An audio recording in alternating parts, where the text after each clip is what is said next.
The thing is, we always hear about the fact that the left owns the culture. And that was true up until about 10 years ago when people, including me, guys like Andrew Breitbart, went out and started saying, hey, take back the culture. And the tool we used was the internet.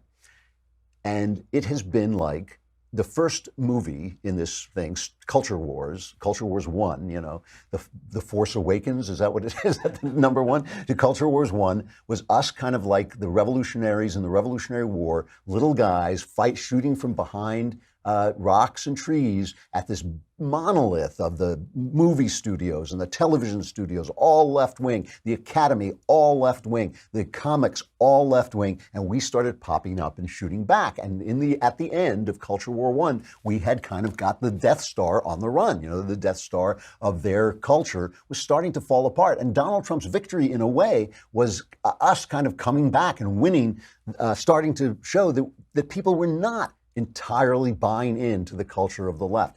Now, Culture Wars 2, the empire is striking back. They're coming after us, trying to shut us down. Facebook, Twitter, YouTube, all of them. Twitter's been playing it a little bit cagey, but they're still very left-wing.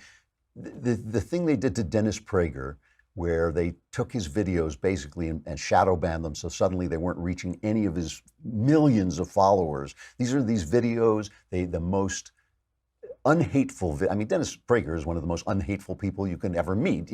Just as a person, and he would not allow his videos to be hateful. They're not hateful. They're just instructing people on conservative values, and they've reached millions and millions of people. So Facebook takes them down, and then when they get called out on it, because it's really hard to turn Dennis Prager into a bad guy, when they get called out, they say, oh, it's a mistake. So the Babylon Bee, which is rapidly becoming one of the best satire sites, it now is one of the best satire sites on the internet, and it's just gotten better recently. It's kind of detached a little bit from its evangelical moorings and gotten a little bit more political, and they have gotten hilarious. So they have a headline, and here's the picture if you're watching. They have a headline, Dennis Prager. It says, Facebook claims kidnapping Dennis Prager, torturing him in abandoned warehouse was an honest mistake.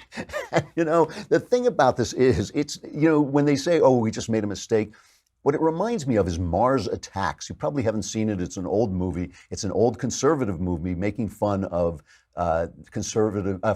liberals for trying to make friends with the communists. And the communists are represented by Martians who come to Earth to destroy it. And all the intellectuals are saying, but what do they really want? And there's one absolutely hilarious scene, hilarious and kind of a grim, dark way, where the Martians go about killing people with their ray guns, just blowing them to pieces while screaming, we come in peace, we come in peace. And that's what I feel that Facebook is doing when they say, oh no, we're not banning you, we come in peace. They're blowing you up. And I think that we just have to remember that this whole thing is a plan that was put together by George Soros funded Media Matters, run by David Brock. Remember him?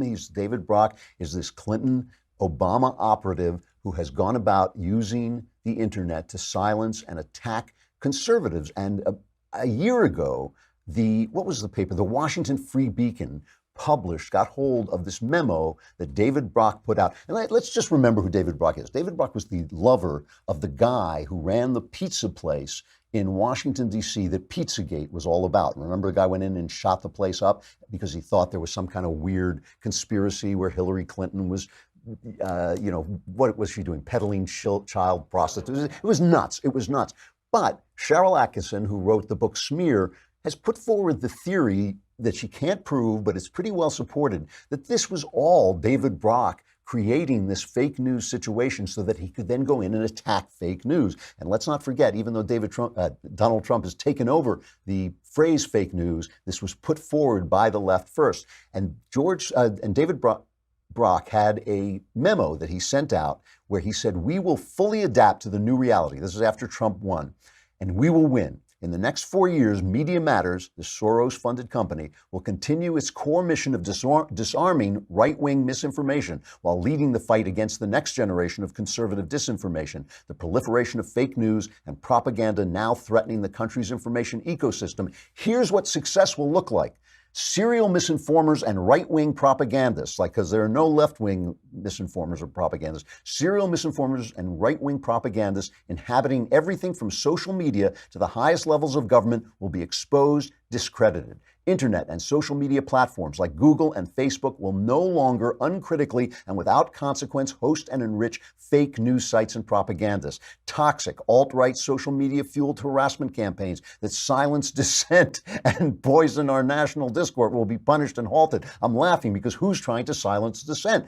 Brock, Media Matters, George Soros, and they are doing it with the help of the social media corporations, and they're winning. They're actually pulling it off. And this is a plan. They put forward this plan. And now all these social media systems are using people that David Brock installed, like PolitiFact and Snopes, that are left-wing fact checkers, so-called fact checkers, using them to vet their material. And I think that this is they do not want to give up their power that they have had over the culture. And we have got to stay vigilant, and we've got to, Donald Trump is talking about this now, and they're actually suing Facebook over another matter, but I'm sure it has a lot to do with this. And Trump is starting to talk about it. And we all have to talk about it, and we all have to hold them to account, because they are basically corporations, as our God King Jeremy Boring was explaining to us. They're acting like publishers, but they're getting the privileges of platforms. As a platform, that's like the phone company, you and I talking, and we can talk. If we want to talk Nazi talk, we can talk Nazi talk. If we want to talk commie talk, we can do that, and they can't stop us on AT&T as long as we're not committing a crime. If you're a publisher, then you are responsible for what people say, and you can be sued. And if I went out and sued every person who has said dishonest things about me, let alone me, if Ben went out and sued every person who said dishonest things about him on Facebook, Facebook would collapse. So they want the privileges of being a platform, but they want the power of being a publisher. They can't have both, and they should be stopped, and they deserve to be stopped. I mean, this is what entrenched power is.